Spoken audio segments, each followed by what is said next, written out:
Ethan Bailey jerks awake, his eyes widening as he realizes a blue-skinned alien is preparing to extract his nectar for the first time. He's sprawled on a cold metal examination table in the sterile medical bay of the Wagner vessel Celestial Seeker, his heart pounding with a mix of fear and disbelief. "Mr. Bailey, we must begin immediately," Dr. Rosa says, her violet eyes fixed on him with clinical detachment. "Your condition is advancing rapidly." Ethan's mind reels as he processes the bizarre situation. Just moments ago, he learned he'd been in stasis for 6 months following a catastrophic accident that destroyed his exploration ship. Now he's faced with an even more shocking revelation. He's suffering from a fatal degenerative condition caused by unknown cosmic radiation.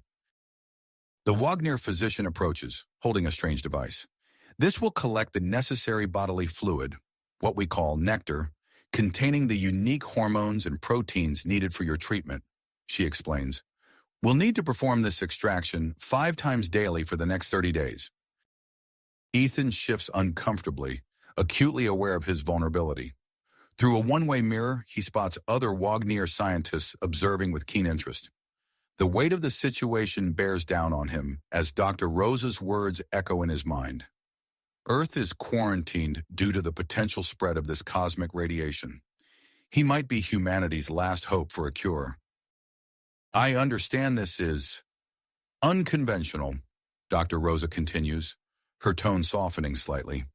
"But I assure you, it's your only chance for survival. More than that, it's Earth's only chance. The Wagner High Council has agreed to share the cure with your planet, but only if you complete the full treatment and prove its efficacy."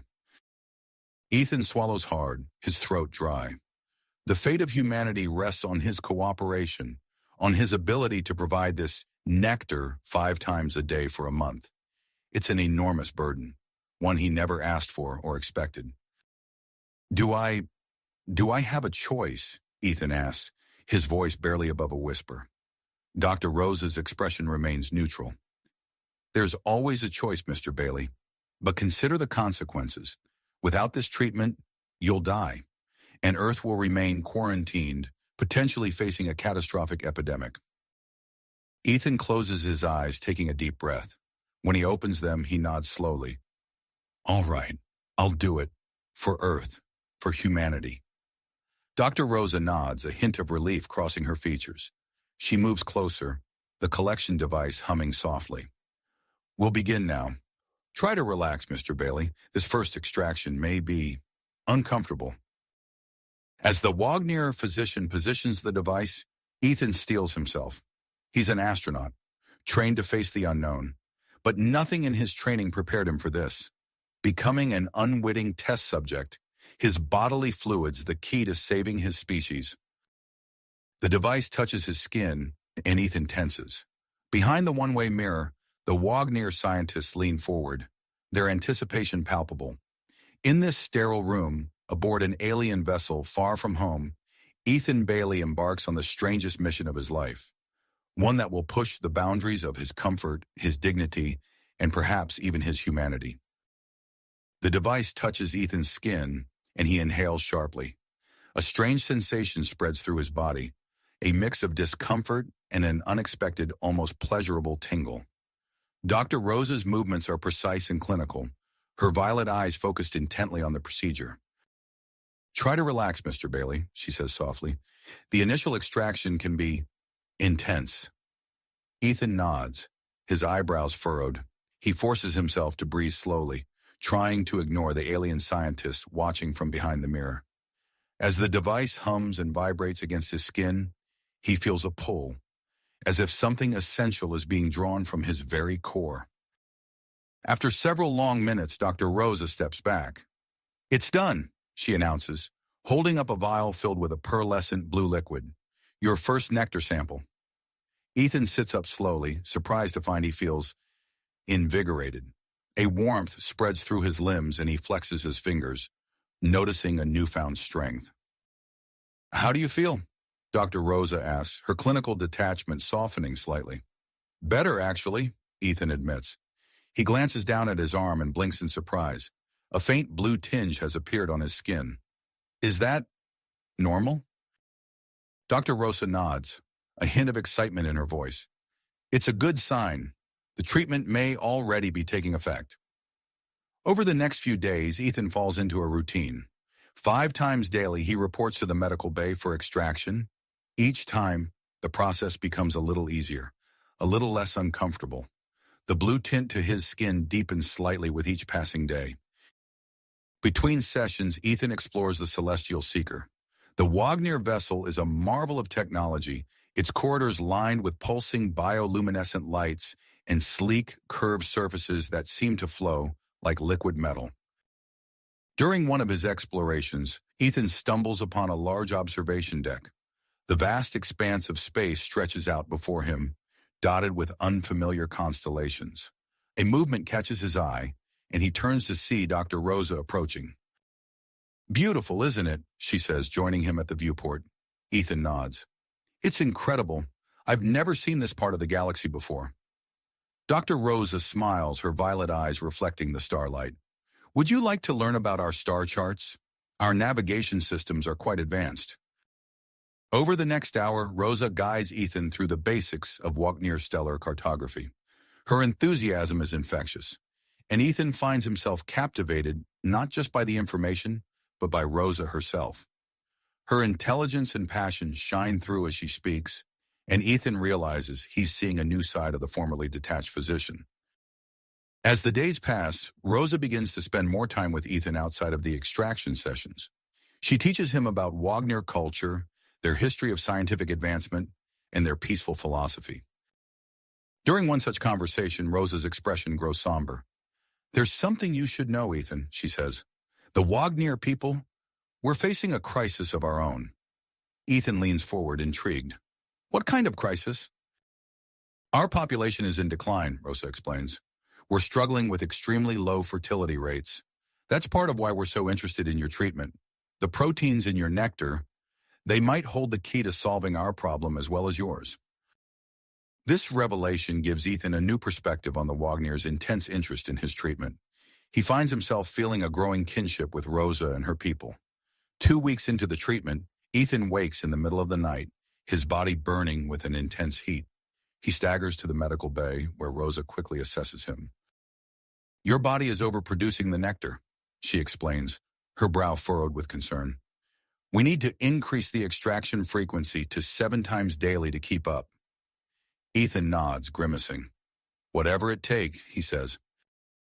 The increased sessions mean more time with Rosa. As she works, Ethan finds himself studying the delicate blue patterns on her skin, the graceful curve of her neck.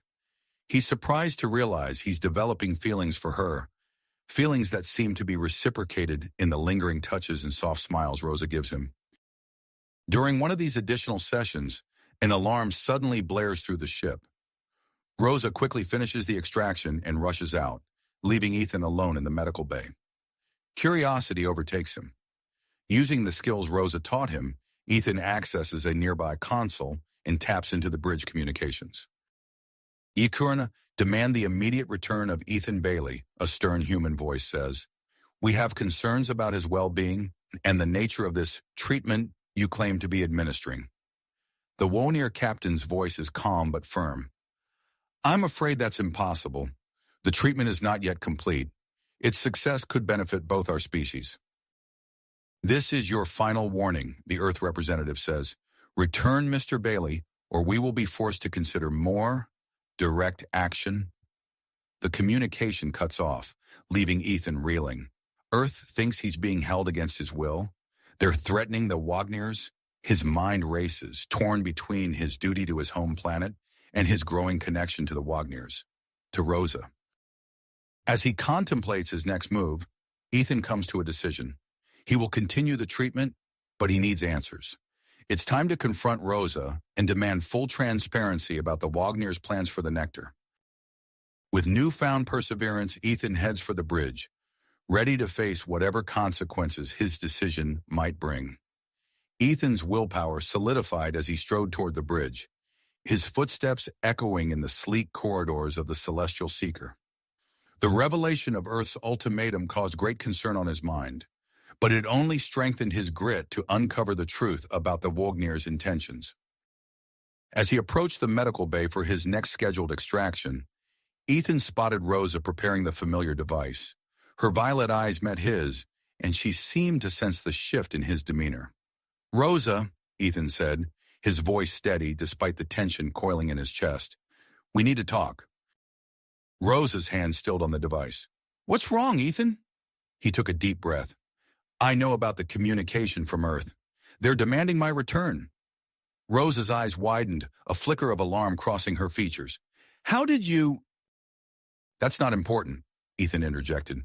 "What matters is that I need answers, now. What's really going on here?" Rosa hesitated, her gaze darting to the one-way mirror where her colleagues often observed. After a moment, she nodded. "You're right. You deserve to know everything. Follow me." She led Ethan out of the medical bay and down a series of winding corridors he'd never seen before. They arrived at a heavily secured door, which Rosa opened with a complex series of biometric scans. As the door slid open, Ethan's jaw dropped. Before him lay a vast laboratory, filled with equipment far more advanced than anything he'd seen in the medical bay. Holographic displays flickered with complex data streams, and strange, pulsating organic matter floated in cylindrical tanks. "Welcome to the heart of our research, Mr. Bailey," a new voice said. A tall, slender Wagner with silvery skin approached them. "I'm Dr. Zara, lead scientist on this project." Ethan's mind reeled as Dr. Zara launched into an explanation. The cosmic radiation that had affected him wasn't just a threat to humanity. It was a potential extinction event for both their species. His nectar contained unique properties that could not only cure the damage, but also solve the Wagner's fertility crisis. "We believe that by combining your genetic material with Wagner DNA, we can create a hybrid species capable of thriving in cosmic radiation-affected environments," Dr. Zara explained, her eyes glowing with excitement. Ethan's stomach churned. "You're creating a new species? Without Earth's knowledge or consent?" Dr. Zara's expression hardened. "Mr. Bailey, you must understand. This breakthrough could save both our civilizations from extinction. The Wagner High Council has already authorized a series of genetic experiments using your nectar." Before Ethan could process this bombshell, alarms blared throughout the ship. The captain's voice crackled over the intercom. "Unidentified vessel breaching security perimeter. All personnel to battle stations." Ethan's blood ran cold as he recognized the ship's description. "That's the ESS Shadowhawk, Earth's most advanced stealth cruiser." In the chaos that followed, Rosa pulled Ethan aside, her violet eyes intense. "Ethan, I need to tell you something," she said, her voice barely audible above the alarms. "My feelings for you, they've grown beyond my professional role. If Earth takes you back, we'll lose our chance at survival. Both of us." Ethan's heart raced, torn between his growing attraction to Rosa and his duty to humanity. Before he could respond, the laboratory doors burst open. A squad of heavily armed human soldiers stormed in, led by a tall, imposing figure Ethan recognized instantly, Commander Jack Harper of the ESS Shadowhawk. "Ethan Bailey," Harper barked, his intense look sweeping the room. "You're coming with us. These aliens have no right to experiment on a human subject." Dr. Zara stepped forward, her silver skin shimmering under the harsh laboratory lights. "Commander, please, if you'll allow me to explain—" "Save it," Harper snapped, raising his weapon. "You have 10 seconds to release Mr. Bailey before we take him by force." Ethan's mind raced. He could see the situation spiraling out of control, years of potential scientific breakthroughs and interspecies cooperation about to be destroyed in a moment of misunderstanding. He stepped forward, placing himself between the human soldiers and the Wagner scientists. "Wait," he shouted, his voice cutting through the tension. "Everyone, please, just listen." All eyes turned to Ethan as he took a deep breath. "Commander Harper, the situation here is more complex than you realize. The Wagners aren't holding me against my will. They're trying to save both our species." Harper's eyes narrowed. "Explain." Ethan launched into a quick summary of what he'd learned: the cosmic radiation threat, the potential cure, the Wagner fertility crisis. As he spoke, he could see Harper's expression shifting from skepticism to grudging interest. "I have a proposal," Ethan said, looking from Harper to Dr. Zara and back. "Let me continue the treatment, but under joint human-Wagner supervision. All research data will be shared equally between our species." The Wagner captain, who had arrived during the standoff, stepped forward. "This seems like a reasonable compromise. We have no desire for conflict." Harper hesitated, his grip on his weapon loosening slightly. "And you're volunteering for this, Bailey? Of your own free will?" Ethan nodded firmly. "I am. The potential benefits for humanity are too great to ignore." After several tense moments, Harper lowered his weapon. "Fine, but we'll be stationing a permanent human delegation aboard this vessel to oversee the project." As the immediate crisis subsided, Ethan found himself at the center of a delicate new alliance. The humans and Wagners began discussing the logistics of their collaboration, their voices a mix of cautious optimism and lingering suspicion. In the midst of the activity, Ethan's eyes met Rosa's across the room. She gave him a small, grateful smile, and he felt a flutter in his chest. Whatever challenges lay ahead, he knew that his connection with Rosa would be a complicating factor, one that he wasn't entirely sure he wanted to resist. As the impromptu diplomatic session continued around him, Ethan realized that his role had expanded far beyond that of a simple test subject. He was now the linchpin in a collaboration that could reshape the future of two species. The weight of that responsibility settled on his shoulders, but as he looked at the diverse group of humans and Wagners working together, he felt a spark of hope for the future. Future of two species. The weight of that responsibility settled on his shoulders, but as he looked at the diverse group of humans and Wagners working together, he felt a spark of hope for the future. In the days that followed, a new routine emerged on the Celestial Seeker. A joint human-Wagner research team was established, with Dr. Rosa and a human xenobiologist named Dr. Emily Reyes at its helm. The two scientists circled each other warily at first, but their shared passion for discovery soon overcame their initial reservations. Ethan's treatment continued under their watchful eyes. As the days passed, he noticed subtle changes in his body. His skin took on a more pronounced blue tinge, reminiscent of the Wagner's own coloration. More strikingly, his senses sharpened to an almost supernatural degree. He could hear conversations from across the ship, pick up scents that had been imperceptible before, and see details that others missed entirely.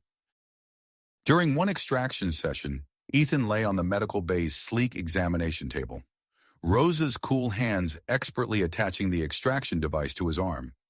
As the familiar hum of the machine filled the air, an unexpected wave of pleasure coursed through his body. He gasped, his back arching involuntarily. Rosa's violet eyes widened in surprise, her cheeks flushing a deeper shade of blue. "Ethan, are you all right?" she asked, her voice tinged with concern and something else, embarrassment. Ethan felt his own face burning. "I'm fine," he managed to say, avoiding her gaze. "That was just intense." The rest of the session passed in awkward silence, the air between them charged with an energy that neither dared to acknowledge. As Ethan left the medical bay, he caught sight of Dr. Reyes watching them with a furrowed brow. Later that evening, Ethan was startled by a knock on his quarters door. Commander Harper stood in the corridor, his expression grave.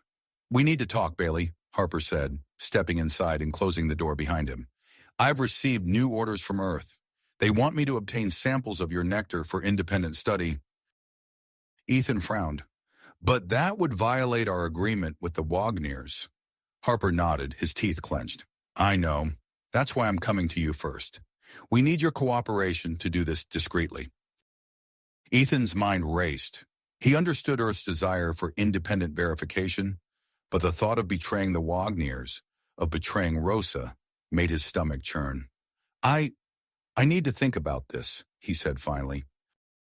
As Ethan grappled with Harper's request, the research continued to progress at a rapid pace. One afternoon, he overheard Dr. Zara excitedly explaining a breakthrough to Rosa and Dr. Reyes. "We've successfully created a viable embryo using a combination of Ethan's genetic material and Wagner DNA," Zara said, her silver skin practically glowing with pride. Initial tests show resistance to cosmic radiation and increased fertility markers. Ethan's enhanced hearing picked up Dr. Reyes' sharp intake of breath. "Are you saying you've created a human Wagner hybrid?" she asked, her voice tight with terrifying alarm. Before he could hear Zara's response, alarms blared throughout the ship. A group of Wagner scientists, led by a tall, severe-looking individual Ethan recognized as Dr. Vex, burst into the laboratory. "The embryo is the key to our survival," Vex snarled, brandishing a weapon. "We're taking it, along with samples of the human's genetic material." Chaos erupted in the lab. As Ethan rushed to help, he saw Rosa throw herself between him and Vex's weapon. There was a flash of light, and Rosa crumpled to the ground. "Rosa!" Ethan cried out, dropping to her side. Her violet eyes fluttered open, filled with pain, but also perseverance. "I couldn't let them hurt you," she whispered, her hand gripping his tightly. As security forces subdued Vex and his accomplices, Ethan's world narrowed to the injured Wagner in his arms. He vowed to protect her, to see this research through, not just for the sake of their species, but for her. In the days that followed, Ethan spent every spare moment by Rosa's bedside as she recovered. Their conversations grew more intimate, their touches lingering longer than necessary. He found himself opening up to her about his fears, his hopes, and the strange new sensations he was experiencing. One evening, as Ethan was leaving Rosa's quarters, he nearly collided with Dr. Reyes in the corridor. "Ethan, we need to talk," Reyes said, her expression serious. "I'm concerned about your relationship with Dr. Rosa. The implications of an interspecies relationship in this context." "With all due respect, Dr. Reyes," Ethan interrupted, "my personal relationships are my own business." As he walked away, Ethan's enhanced hearing picked up a transmission from the bridge. Earth was growing impatient, demanding results and threatening to send additional forces. The pressure to accelerate their research was palpable. As Ethan made his way through the ship's corridors, his heightened senses detected something odd, subtle fluctuations in the ship's systems that others seemed to overlook. Curiosity piqued, he followed the trail of anomalies to a sealed section of the ship. Using his newfound strength, he managed to pry open a hidden panel, revealing a startling sight. Row upon row of incubation chambers, each containing a developing human Wagner hybrid embryo. Ethan's blood ran cold as he realized the implications. The Wagner High Council had been pursuing a secret agenda all along, the mass production of hybrids without Earth's knowledge or consent. His mind reeled with the weight of this discovery. Should he reveal the truth and risk destroying the fragile alliance between humans and Wagners? Or should he keep this secret, potentially betraying his own species in the process? With a heavy heart, Ethan made his way to Rosa's quarters. He knew their conversation would change everything. Their relationship, the future of their species, and the delicate balance of interstellar diplomacy. As he stood outside her door, hand poised to knock, Ethan took a deep breath. Whatever happened next would shape the course of history for both humans and Wagners. He only hoped he was making the right choice. Ethan's hand trembled as he knocked on Rosa's door. The weight of his discovery pressed heavily upon him, threatening to crush his newfound hope for the future.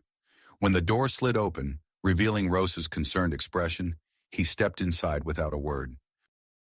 "Ethan, what's wrong?" Rosa asked, her violet eyes searching his face. He took a deep breath, steeling himself for the conversation ahead. "Rosa, I need to know the truth. Did you know about the secret hybrid embryo production?" Rosa's eyes widened, her silver skin paling slightly. She opened her mouth to speak, then closed it again, her internal struggle visible on her face. Yes, she finally admitted, her voice barely above a whisper.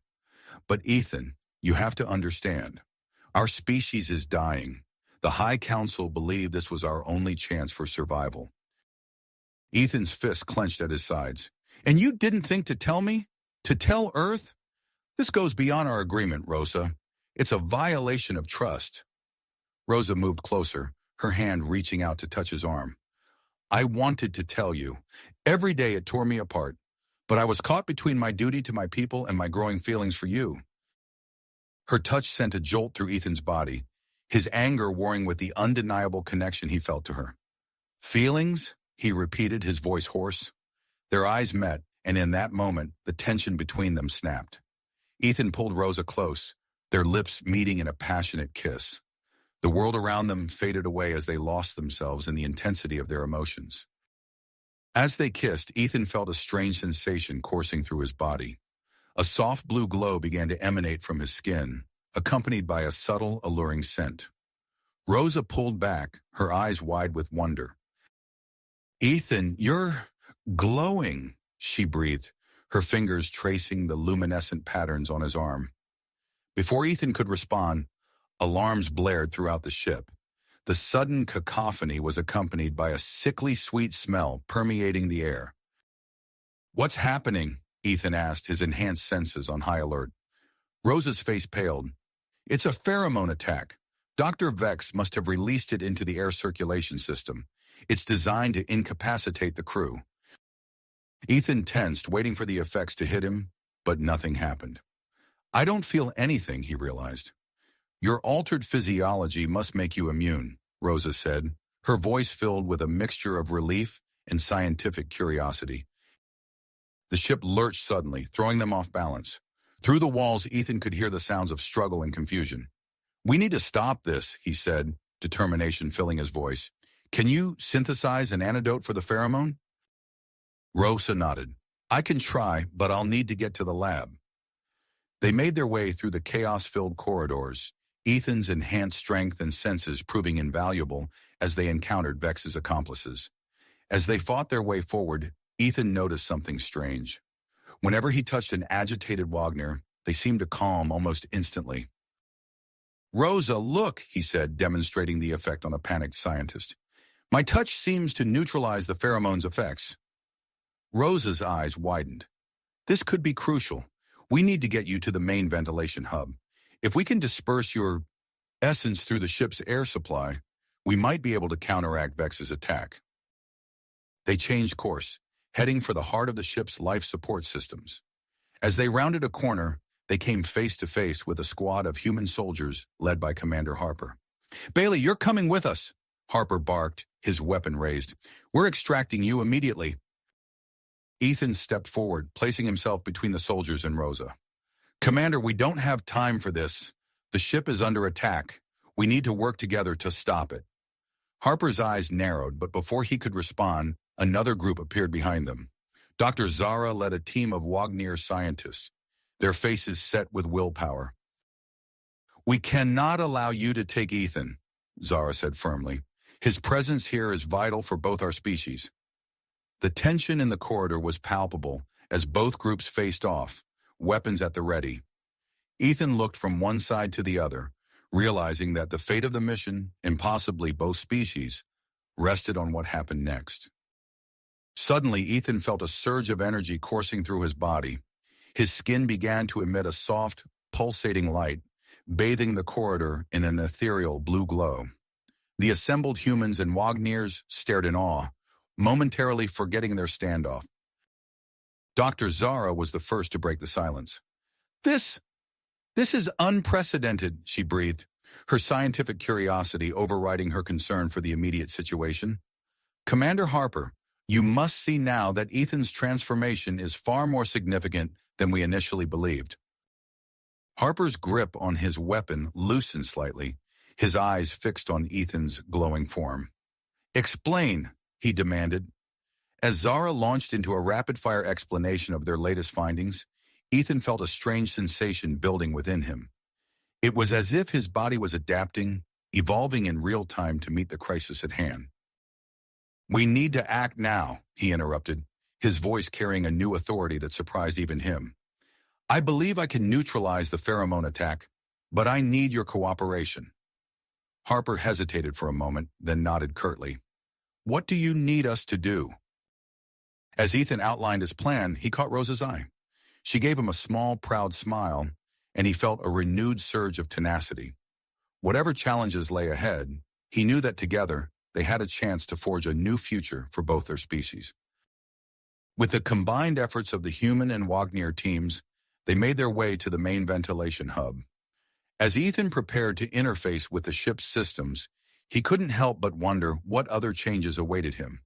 and what consequences his transformation would have for the future of human-Wagner relations. As Ethan interfaced with the ship's ventilation system, he felt a surge of energy coursing through his body.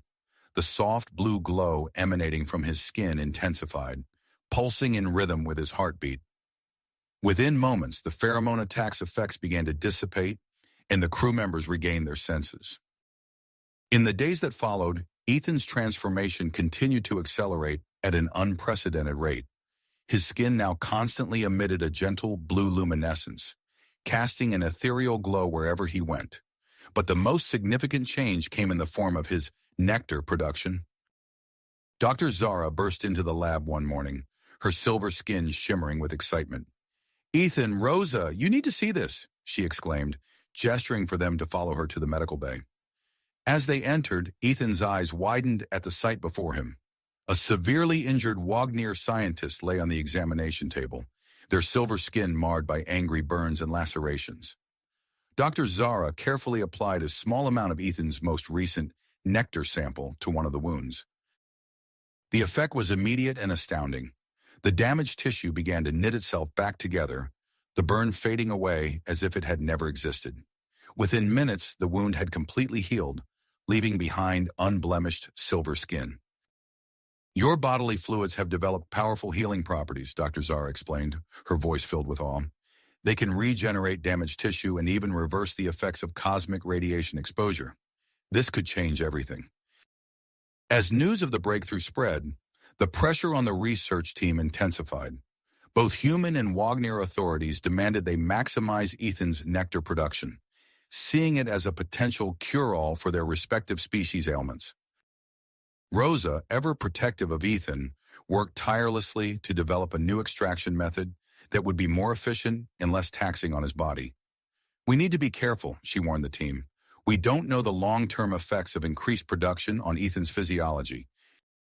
During one of these enhanced extraction sessions, Ethan lay back on the medical bed, electrodes attached to his glowing skin. As the machine hummed to life, he felt a strange tingling sensation spreading through his body. The feeling intensified, building to a crescendo that sent waves of pleasure crashing over him. Without warning, Ethan arched his back and let out a low moan. A potent pheromone burst from his pores, filling the room with a sweet, intoxicating scent. The effect on those present was immediate and powerful. Rosa's violet eyes dilated, her breathing becoming rapid and shallow. She stumbled forward, her hand reaching out to touch Ethan's glowing skin. The other Wagner scientists in the room similarly struggled to maintain their composure, their usual cool professionalism evaporating in the face of overwhelming arousal. Even the human researchers, while less affected, found themselves drawn to Ethan, their gazes fixed on his luminescent form. Dr. Reyes, her face flushed, quickly hit the emergency ventilation switch, flooding the room with fresh air. As the pheromone's effects slowly faded, the implications of what had just occurred hung heavy in the air. Commander Harper, who had been observing the session from behind a protective barrier, stormed out of the room, his face a mask of concern and anger. In the aftermath of the incident, new safety protocols were implemented. Ethan now underwent extraction procedures in a sealed chamber, with the research team protected by specialized filtration systems. But questions about the full extent of his developing abilities lingered, creating an undercurrent of tension and excitement among the crew. Unbeknownst to Ethan and the others, Commander Harper retreated to his quarters, where he opened a secure communication channel to Earth's military command. "We have a situation," he began, his voice low and urgent. "Bailey's transformation has progressed beyond our initial projections. His abilities now pose a potential security risk, requesting permission to extract the subject by force if necessary." As Harper awaited a response from Earth, another threat loomed on the horizon. A sleek, dark ship silently approached the Wagner vessel, its advanced cloaking technology rendering it invisible to both human and Wagner sensors. Inside, the Zortax, a species known for their aggressive expansion and disregard for other sovereignty, prepared to launch their daring mission to abduct Ethan and harness the power of his miraculous Nectar. Oblivious to the approaching danger, Ethan and Rosa found themselves drawn closer together. In the quiet moments between research sessions and medical tests, they explored the ship's hidden corners, sharing stories of their respective worlds and cultures. One evening, as they stood in the ship's observation deck, gazing out at the star-studded expanse of space, Rosa turned to Ethan, her violet eyes reflecting the soft blue glow of his skin. "I never imagined I could feel this way about a human," she whispered, her hand tentatively reaching out to touch his cheek. Ethan leaned into her touch, a spark of electricity passing between them. Without a word, they moved closer, their lips meeting in a passionate kiss. As their bodies pressed together, Ethan's glow intensified, and to their shared amazement, Rosa's silver skin began to adopt the same luminescent blue hue. Their shared physical change only deepened their connection, but it also raised new questions and concerns about the long-term effects of their relationship. As they pulled apart, breathless and glowing, neither of them noticed the shadow that passed across the observation deck's window, the first sign of the Zortax ship's stealthy approach. In the research lab, Dr. Zara made a startling discovery that would soon throw the delicate balance of the mission into chaos. She stared at the monitor in disbelief, double-checking her readings to ensure there was no mistake. The hybrid embryo, created from the combination of Ethan's Nectar and Wagner DNA, was developing at an unprecedented rate. As alarms began to blare throughout the ship, signaling the start of an unknown crisis, Ethan felt a sudden, intense premonition of danger. His newly enhanced senses tingled with an awareness of an unseen threat. Before he could warn the others, the lights flickered ominously, plunging the ship into momentary darkness. The stage was set for a confrontation that would determine not only Ethan's fate, but the future of human-Wagner relations and the balance of power in this sector of space, the galaxy. As the alarms blared through the ship's corridors, Ethan's newly enhanced senses tingled with an acute awareness of danger. He turned to Rosa, his glowing skin pulsing with urgency. "Something's wrong," he said, his voice taut with tension. "I can feel intruders. They're not human or Wagner." Rosa's eyes widened, her silver skin reflecting Ethan's blue luminescence. "We need to alert the others," she said, reaching for the nearest communication panel. Before she could activate it, the ship's security systems engaged, sealing off various sections with a series of metallic thuds. Ethan and Rosa exchanged a worried glance, realizing they were now cut off from the rest of the crew. In the command center, Commander Harper barked orders to his human soldiers, his earlier plans to extract Ethan momentarily forgotten in the face of this new threat. "We've got unknown hostiles on board," he shouted over the alarms. "Work with the Wagner security forces, secure all critical areas." Dr. Zara burst into the command center, her silver skin shimmering with agitation. "Commander, we need Ethan," she said breathlessly. "His enhanced senses could be crucial in tracking these intruders." Harper hesitated for a moment, weighing his options. Finally, he nodded curtly. "Find Bailey, but keep him under close watch." As Ethan and Rosa navigated the sealed corridors, they encountered Dr. Reyes and a group of Wagner scientists huddled in a research lab. "Thank goodness you're here," Dr. Reyes said, relief evident in her voice. "We've detected a neurotoxin spreading through the ventilation system. It's affecting both humans and Wagners." Ethan stepped forward, his skin glowing brighter. "I think I'm immune," he said. "Let me help." Dr. Reyes nodded, her scientific mind already racing with possibilities. "If we can use your nectar as a base, we might be able to develop an antidote quickly." As Dr. Reyes set to work, Ethan closed his eyes, focusing his enhanced senses. He could feel the movement of the intruders through the ship, like ripples in a pond.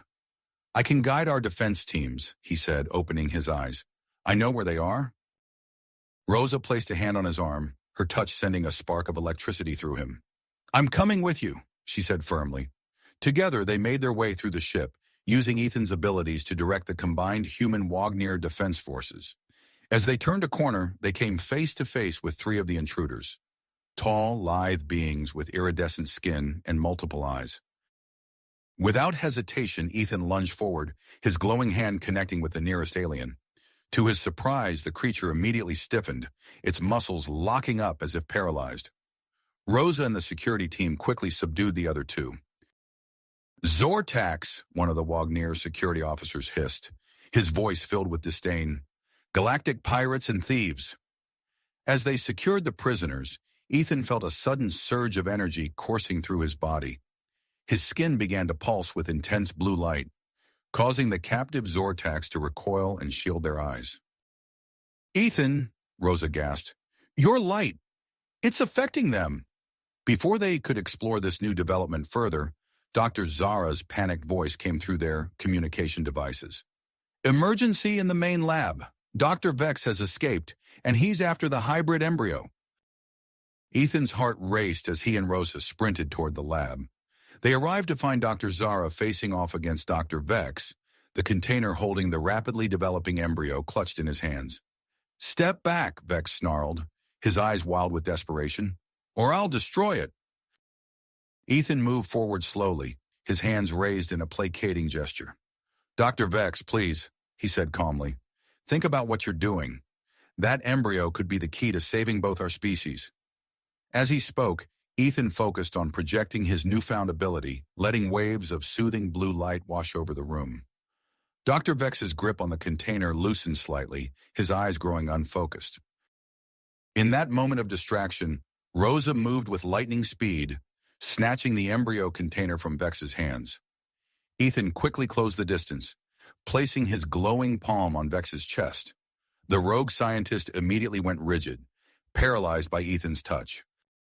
As Wagner's security officers rushed in to secure Vex, the ship shuddered violently. Commander Harper's voice crackled over the intercom. The Zortax are retreating. Our defense systems have come online and forced them to withdraw. A cheer went up from the assembled crew members, but Ethan knew the danger was just the beginning. He looked at Rosa, who was carefully placing the embryo container back in its secure housing.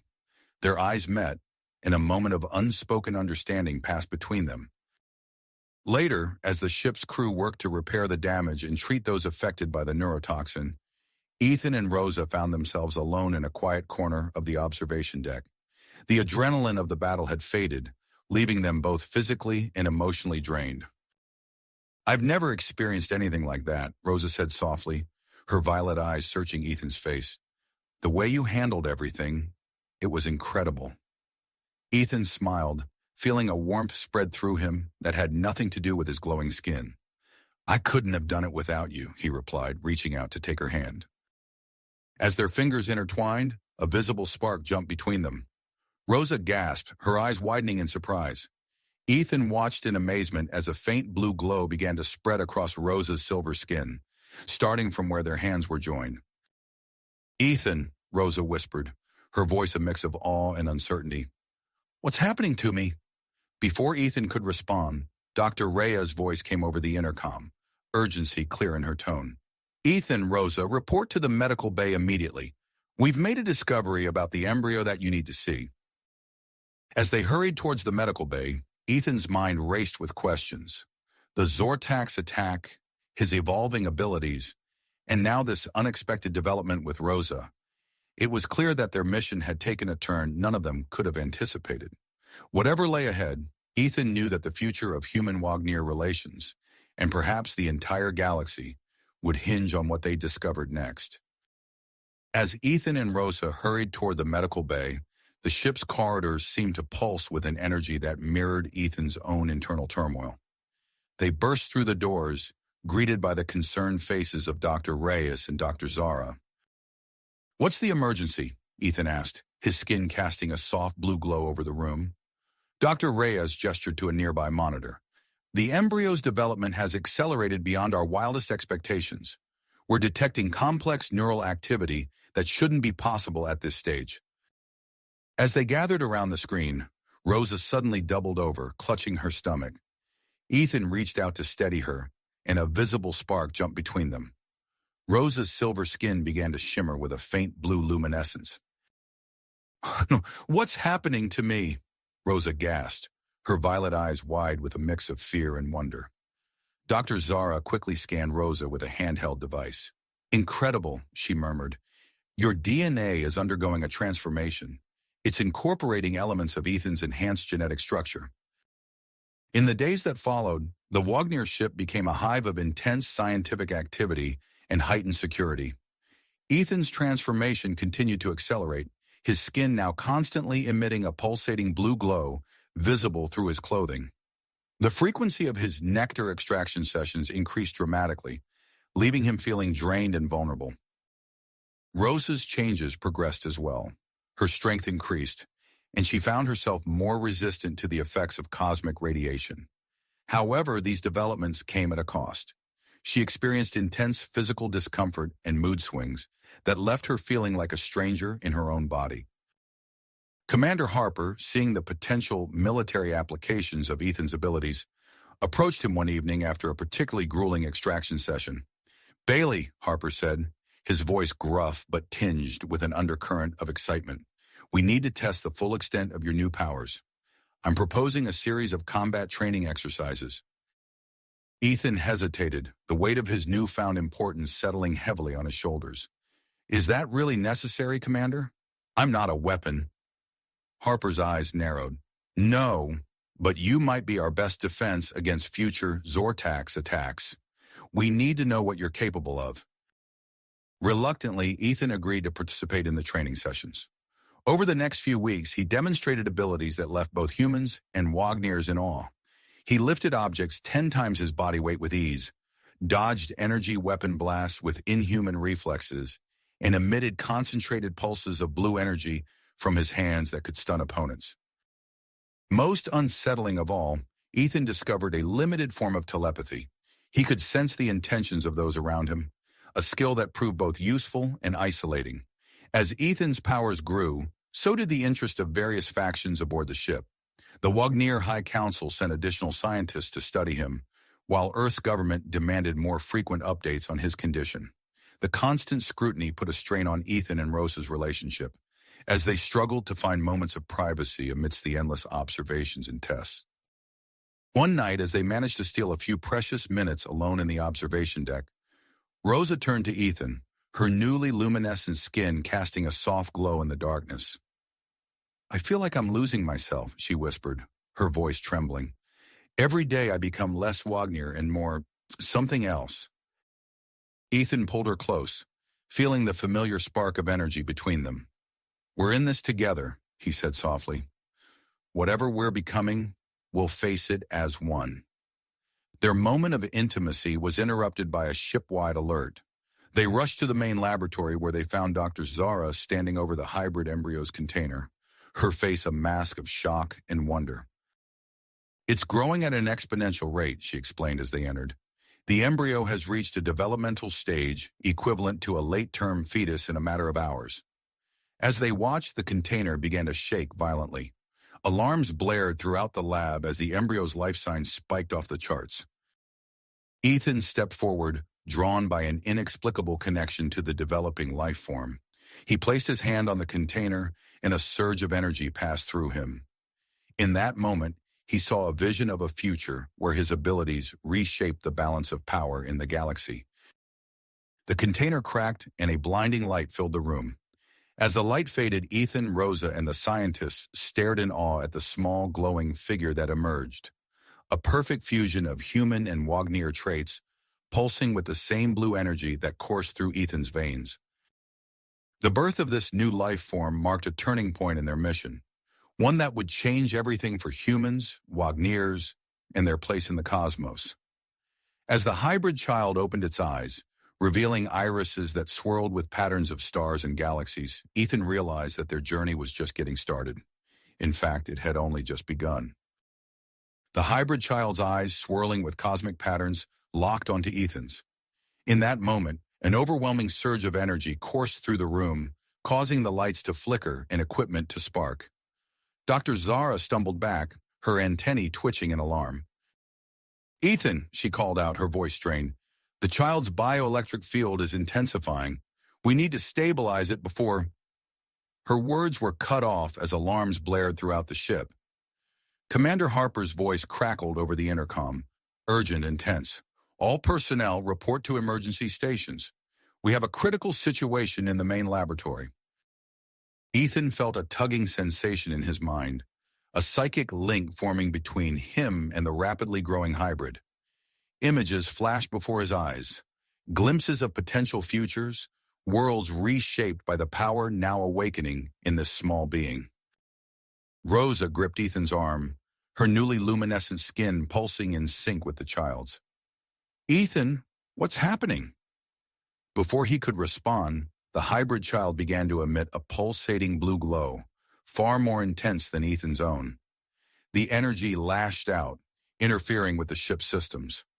Lights flickered, and the low hum of the engines faltered. Dr. Reyes rushed to a nearby console, her fingers flying over the controls. "The child's energy signature is off the charts. It's disrupting our power grid and communications array." Ethan stepped forward, drawn by an irresistible pull toward the glowing child. He reached out, his own blue-tinged skin resonating with the hybrid's energy.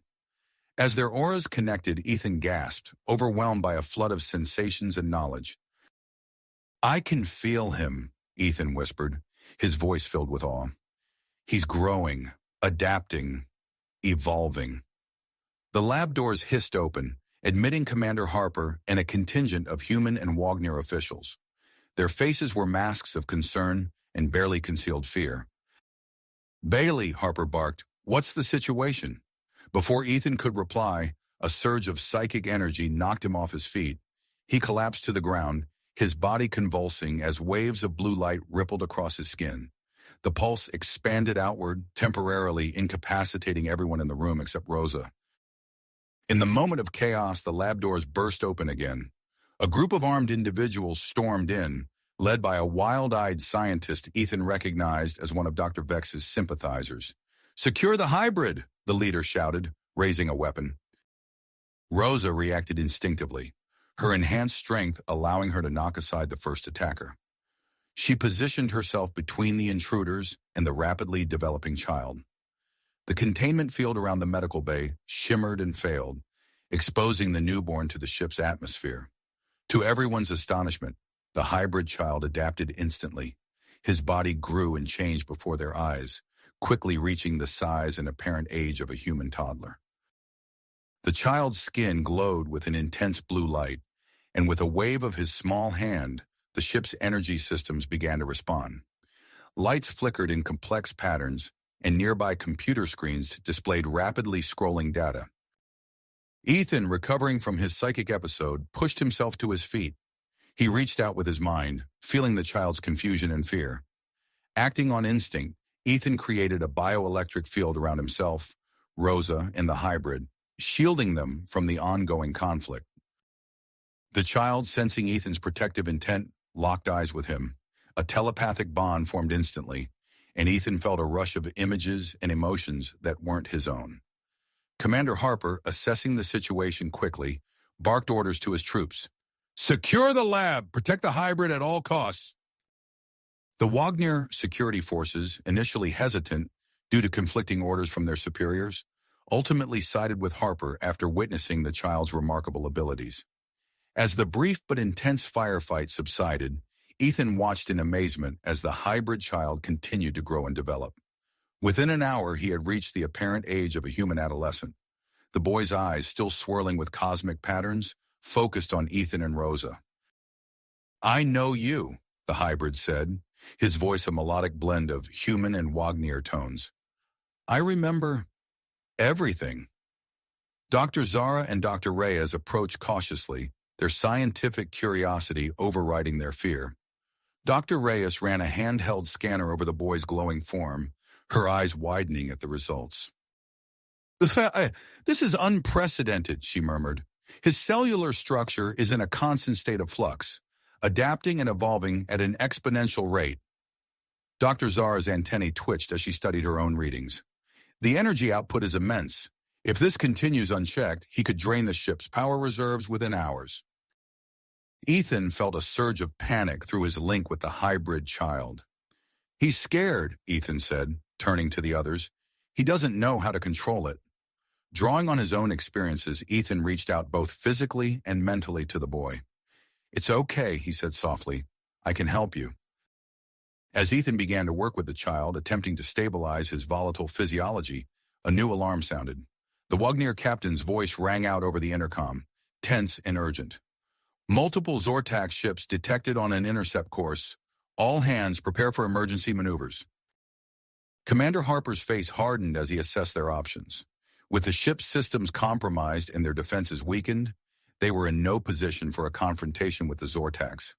"Bailey," Harper said, his tone leaving no room for argument, "we need a solution, and we need it now."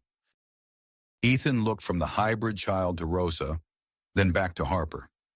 An idea began to form in his mind. Dangerous, untested, but possibly their only chance.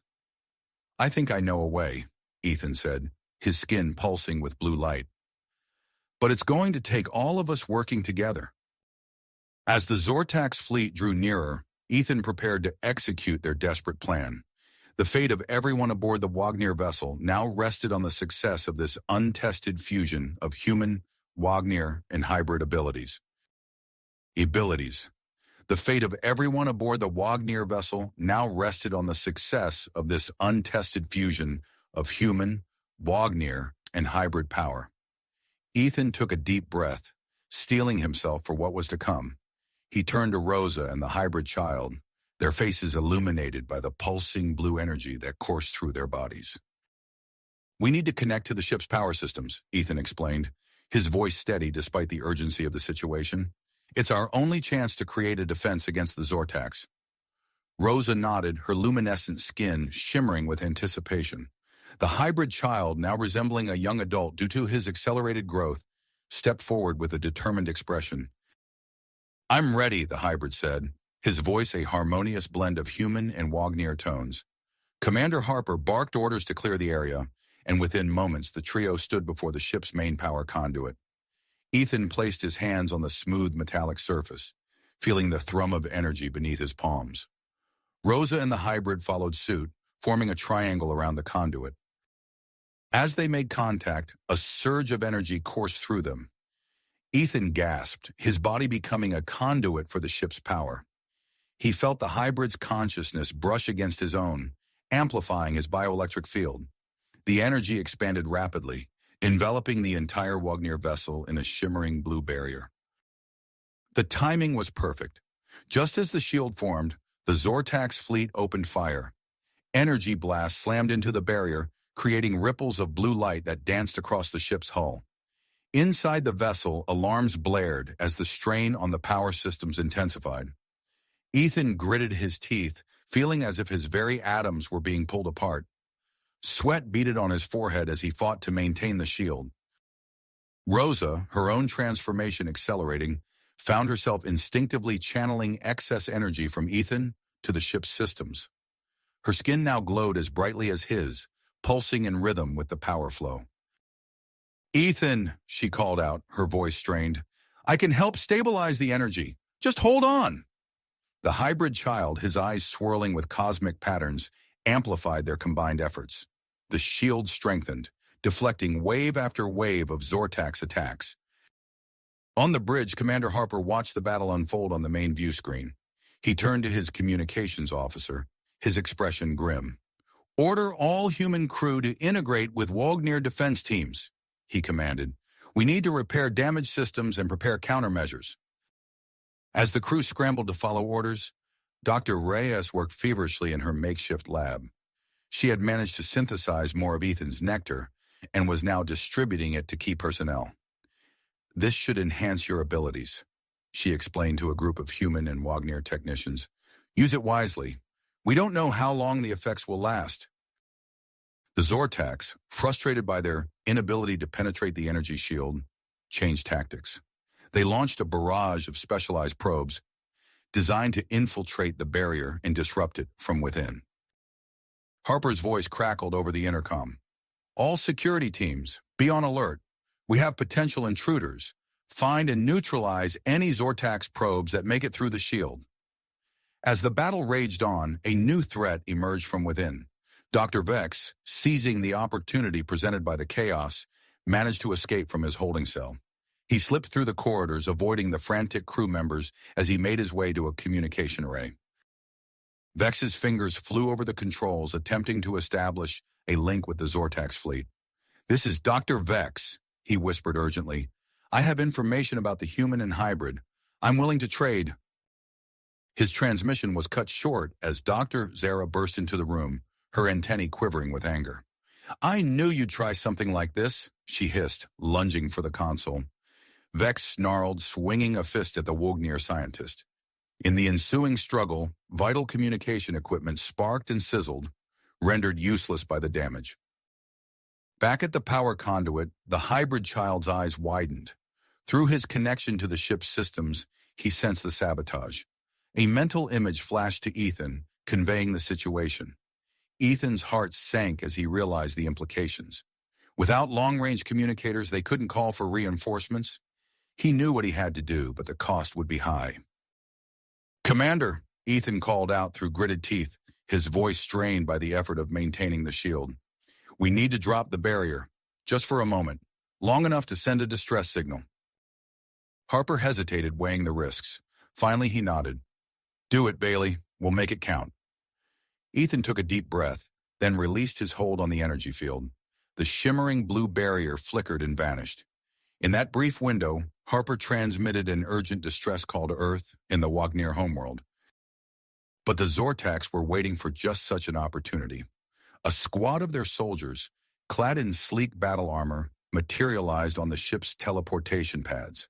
They moved with deadly precision, fighting their way toward the central energy distribution hub. Wognir security forces, their abilities enhanced by Dr. Reyes's synthesized Nectar, engaged the intruders in fierce combat throughout the ship's corridors. Energy weapons flashed, and the sound of battle echoed through the vessel. Ethan, Rosa, and the hybrid child found themselves trapped in the energy distribution hub, unable to leave without compromising the newly reestablished shield. The hybrid's eyes locked with Ethan's, a spark of inspiration visible in their cosmic depths. "I have an idea," the hybrid said, his voice resonating with inherited knowledge from both species. "We can channel the ship's entire power supply through our bioelectric field. Create a massive energy pulse to disable the Zortax fleet." Ethan and Rosa exchanged glances, understanding the magnitude of what the hybrid was proposing. It was dangerous, potentially fatal, but it might be their only chance. Commander Harper's voice crackled over the intercom, tense but resolute. "Do it. We're out of options. All crew, secure yourselves for potential power loss. Prepare emergency life support systems." Dr. Reyes's voice cut in, her tone urgent. "Be careful. This energy surge could have unforeseen consequences on your altered physiologies." As the sounds of battle grew closer, Ethan, Rosa, and the hybrid child began the dangerous process of gathering the ship's energy. Their bodies started to merge with the energy streams, becoming less solid and more luminous with each passing second. The door to the hub burst open, revealing a squad of Zortax soldiers with weapons raised. They froze, confronted by the sight of three beings of pure energy where their targets should have been. Ethan felt the power building to unbearable levels. Through his mental link with the hybrid, he sensed they were reaching the critical point. Rosa's presence anchored them, her energy intertwining with theirs. With a shared thought, they released the accumulated power. A blinding flash of blue light engulfed the energy distribution hub, expanding outward to encompass the entire ship and beyond. The Zortax soldiers were thrown back, their weapons rendered useless. As the energy pulse radiated into space, the Zortax fleet went dark, their ships drifting powerless. But the cost was high. The Wognir vessel also plunged into darkness, all systems shutting down from the massive power drain. In the eerie quiet that followed, emergency lights flickered to life.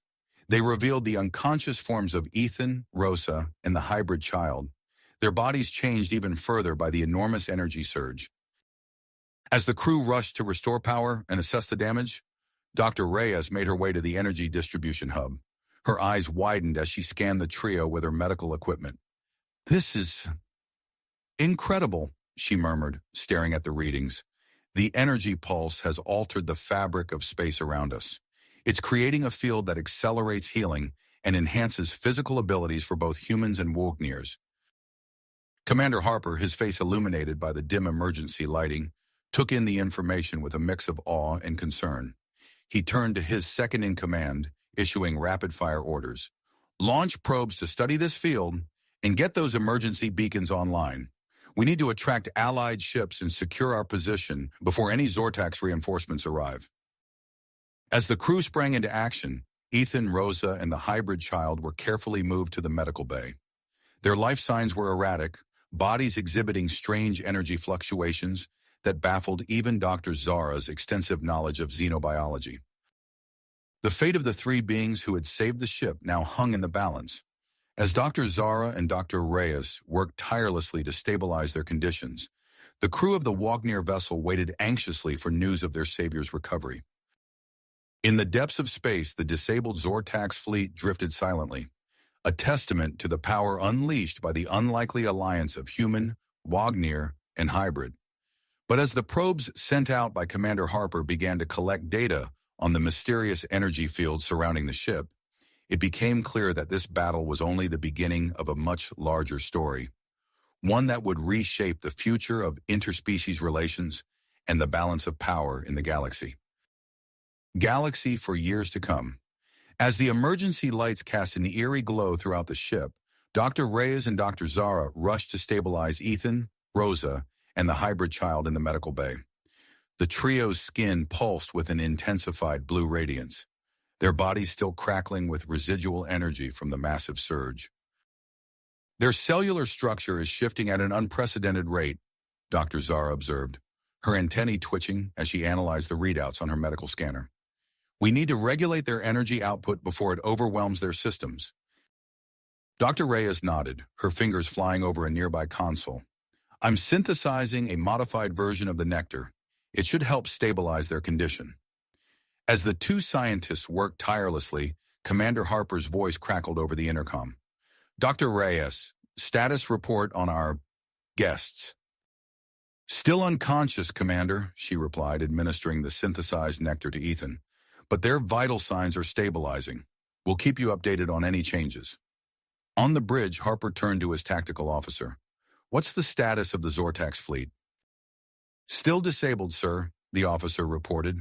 But we're detecting increasing energy signatures. They're beginning to power up. Harper's mind focused. We need to get our systems back online before they do. Divert all available power to shields and weapons. As the crew scrambled to restore the ship's functions, a sudden surge of energy coursed through the vessel. Consoles flickered to life, and the main view screen illuminated, revealing the drifting Zortax ships. Sir, the tactical officer called out, our power levels are rising rapidly. It's coming from the medical bay. In the medical bay, Ethan's eyes snapped open, glowing with an otherworldly light. He sat up, his movements fluid and deliberate. Rosa and the hybrid child followed suit, their bodies emanating waves of energy that pulsed in sync with the ship's systems. Fascinating, Dr. Zara breathed, watching as the energy field around the trio expanded, enveloping the entire room. The hybrid child, now resembling a young adult, turned to face the others. When he spoke, his voice carried an ethereal quality that seemed to resonate with the very fabric of space-time. I can see it all, Wanhamon, he said, his eyes swirling with cosmic patterns. The collective knowledge of humans and Wagners, it's all here in my mind. Ethan reached out, instinctively taking Rosa's hand. The moment their fingers touched, a surge of energy coursed between them, causing the lights in the medical bay to flare brightly. Dr. Reyes quickly stepped forward, her scanner beeping urgently. Your physical contact is triggering intense energy transfers. It's affecting the ship's power grid. Reluctantly, Ethan and Rosa separated, the air between them crackling with unspent energy. The hybrid child's gaze suddenly focused on a point beyond the walls of the ship. There's something out there, he said, his voice filled with wonder and urgency. An ancient Wagner defense system, hidden in a nearby sector. It could be our salvation against the Zortax. Commander Harper's voice cut through the tension. Dr. Zara, I need you to lead a team to locate and activate this defense system. Take our most skilled pilots. You'll need to navigate through an asteroid field and avoid any Zortax patrols that might have regained power. As Dr. Zara assembled her team, Ethan and Rosa struggled to control their newly enhanced abilities. The slightest touch between them sent ripples of energy through the ship's systems, causing fluctuations in power and gravitational fields. "We need to maintain physical distance," Ethan said, his voice strained. "At least until we can control this, whatever it is." Rosa nodded, her luminescent skin pulsing with nearly unleashed energy. "Agreed. But how are we going to help defend the ship if we can't even stand next to each other?" The hybrid child stepped forward, his presence somehow calming the energy around them. "I may have a solution, but first we need to address the immediate threat." On the bridge, Commander Harper watched as the Zortax fleet slowly came back online. Their ships began to reorient themselves, weapon systems powering up. "Sir," the communications officer called out, "we're receiving a transmission from Earth. It's Admiral Sarah Reyes." Harper's eyebrows shot up in surprise. "Put her through." The stern face of Admiral Reyes appeared on the main view screen. "Commander Harper, I need a full briefing on your situation. Our long-range sensors detected a massive energy surge in your sector. What in blazes is going on out there?" As Harper began to explain the situation, the hybrid child's voice echoed through the ship's intercom. "Commander, I have a proposal. Let me establish a telepathic link with the Zortax fleet. I believe I can negotiate a peaceful resolution." Harper hesitated, looking from the expectant face of Admiral Reyes to the looming threat of the Zortax fleet. "It's risky," he said, "but at this point we're out of options. Do it." As the hybrid child prepared to make contact, Ethan and Rosa positioned themselves on either side of him, ready to channel their energy to support the telepathic link. The air around them crackled with potential, the fate of 3 species hanging in the balance. In the asteroid field, Dr. Zara's team maneuvered their shuttle with precision, narrowly avoiding collisions as they searched for the hidden Wagner defense system. A Zortax patrol ship suddenly appeared on their sensors, forcing them to take shelter behind a massive asteroid. Back on the Wagner vessel, the hybrid child closed his eyes, reaching out with his mind toward the Zortax fleet. As the telepathic connection formed, an unexpected wave of energy surged through the link, causing the child to gasp in surprise. "Something's happening," he said, his voice strained. "The Zortax. They're changing." On the Zortax ships, chaos erupted as soldiers began to exhibit traits similar to Ethan's transformation. Some embraced the change, their skin taking on a faint blue glow, while others reacted with panic and violence. As the situation spiraled into turmoil, Dr. Zara's voice crackled over the comms. "Commander, we found it, the ancient defense system, but there's a problem.